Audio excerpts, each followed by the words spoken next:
ভর্তা শুনলেই জিভের জল যেন আর ধরে রাখা যায় না। তার ওপর রুই মাছের ভর্তা, এ যেন এক অমৃত স্বাদ।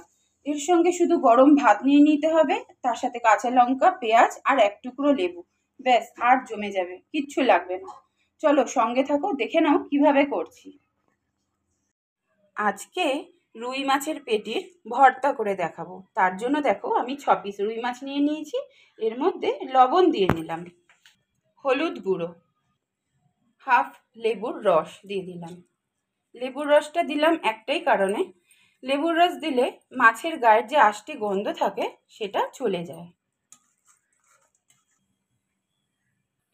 কড়াইতে আমি সর্ষের তেল গরম বসিয়ে দিয়েছি। এক এক করে পেটির মাছগুলো আমি ছেড়ে দিচ্ছি। ওই পিঠগুলো উল্টে দিচ্ছি আমি।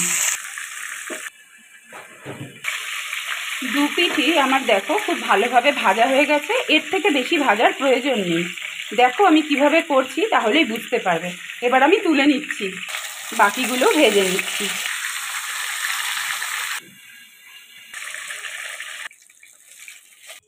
একটা থালায় মাছ ভাজাগুলো আমি বেড়ে নিয়েছি। ঠান্ডা হতে হতে আমি মশলাটা রেডি করে নিচ্ছি।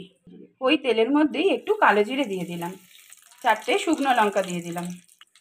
শুকনো লঙ্কাগুলো আমি ভেজে একটা প্লেটে তুলে রাখবো, পরে আমার কাজে লাগবে। শুকনো লঙ্কাগুলো এবার তুলে নিচ্ছি। রসুন কুচি দিয়ে দিচ্ছি। রসুন কুচিগুলো ভাজা হয়ে গেছে, পেঁয়াজ কুচি দিয়ে দিলাম, কাঁচা লঙ্কা কুচি দিয়ে দিলাম।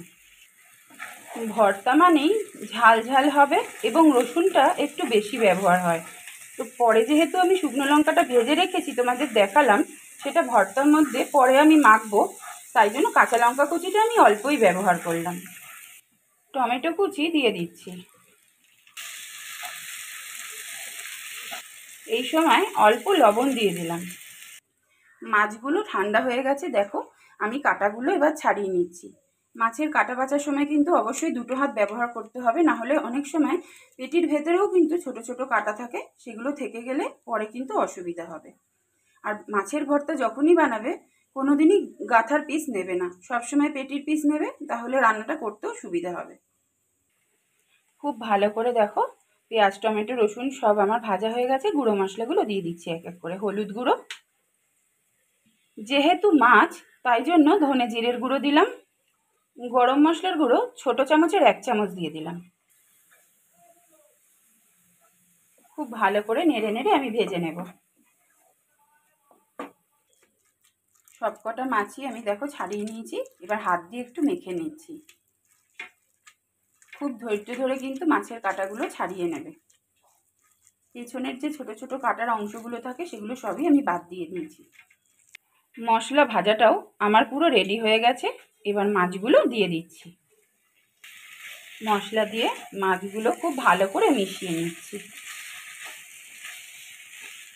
এখন আমি আর লবণ ব্যবহার করব না, পরে আমি একটু কাঁচা পেঁয়াজ দিয়ে যখন মাছটা আবার মাখবো তখন একটু যেহেতু লবণ ব্যবহার করব, তাই এখন আর দিলাম না। 5 থেকে 7 মিনিট মতো মাছটা আমি মশলার সাথে মিশিয়ে নিয়েছি। এবার ধনেপাতা কুচি ছড়িয়ে দিলাম। ধনেপাতাটা দিলে এই মাছ ভর্তার স্বাদটা দ্বিগুণ হয়ে যায়। ধনেপাতার তো একটা সুন্দর গন্ধ বেরোয়, মাছ ভর্তার সাথে সেটা মিলে যায়, এত ভালো লাগে খেতে। মাছ ভাজাটা কিন্তু আমার পুরো রেডি হয়ে গেছে। তোমরা যদি কেউ চাও এই অবস্থাতেও তোমরা গরম ভাতের সাথে কিন্তু এটা খেতে পারো। যেহেতু আমি ভর্তা করছি তাই আমি এটা নামিয়ে নিয়ে একটু অন্যরকম করছি, দেখো সঙ্গে থাকো। মাছটা একটা থালায় বেড়ে ঠান্ডা করে নিয়েছি। এবার আগে থেকে ভেজে রাখা শুকনো লঙ্কাগুলো দেখো নুন দিয়ে একটু ভালো করে মেখে নিচ্ছি। শুকনো লঙ্কা দিয়ে পেঁয়াজ কুচিটা খুব ভালো করে মেখে নিচ্ছি আমি। হাফ লেবুর রসও দিয়ে দিলাম। ভর্তায় লেবুর রস একটু পড়লে অত্যন্ত স্বাদ হয়। এবার সব কিছু দিয়ে মাছটা ভালো করে মেখে নিচ্ছি। তোমরাও কিন্তু এইভাবে রুই মাছের ভর্তাটা করে খাবে। জানি অনেকেই রুই মাছের ভর্তা করে খাও, কিন্তু এরকমভাবে করে অবশ্যই একদিন খেও, দেখবে স্বাদটা কিন্তু দ্বিগুণ হয়।